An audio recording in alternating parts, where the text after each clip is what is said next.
Okay, number 3. So it says convert 5/16 to a decimal.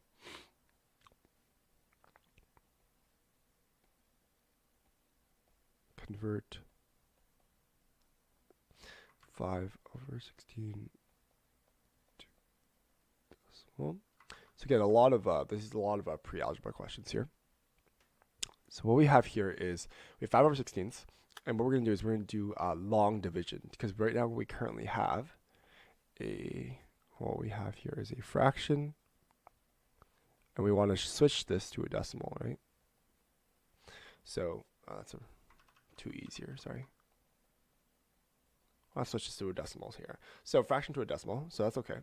So in order for us to do that, we put the denominator, which is this guy here, he's going to become our divisor here, and then our numerator here is going to become our dividend. So this will divide by 5 point, and you basically add some zeros here. These zeros will act as our decimal places here. So 1, 2, 3, put 4 here. So we basically do long division like normal, right? So 16 times what number will be closest to 50? I believe it's 3 that's closest to 50 here. And once I have 3 here, I can basically write a 0 point here, right? Remember the decimals here have to match up here. So this point and this point here, and I get 60 times 0. I can't have the first digit here. It's not going to go into 5 here. So I can safely assume that this here is 0.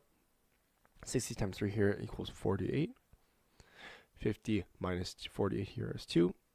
I bring down a 0. 16 times what number gives me 20? 16 times 1 is closest to 20 here. 20 minus 40 here is 4. Bring down another 0. 16 times what number would give me 40? In this case here, it would be 2, right? 60 times 2 is 32. So it's the closest number here. 60 times 2 is 32. 40 minus 32 here is 8. Finally, I bring down the last 0 here. 16 times what number would give me 80? Well, I know that 16 times 5 here gives me 80, right? Because 5 times 6 here is 30. 5 times 1 here is 5. Plus 3 here is 8. So this here is remainder 0. So therefore, my answer for this problem here is whatever our quotient is, right? So in this case here, this guy is our answer, right? So I can say, therefore, 5/16. Sorry, that's 5 over as a decimal is 0.3125. And this here is our solution for this problem. And as you can see, this here is also the correct solution as well. They did it in an odder way where they convert a fraction. They need to check the denominator. If the denominator is the power of 2, then divide the fraction up by 2. Divide the fraction by 2 up to the power of 2, as in 16 equals 24. So divide the numerator 4 times. Okay.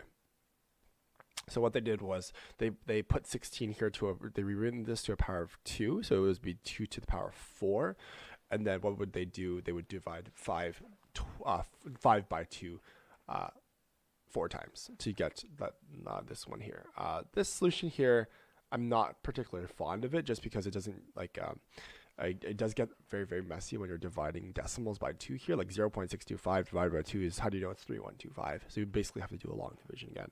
So I would prefer, solution is correct here, but I would prefer they use long division. They use long division to avoid errors when dividing decimals together. Dividing by decimals. So the solution here is correct, but I didn't really like this analysis in this case here.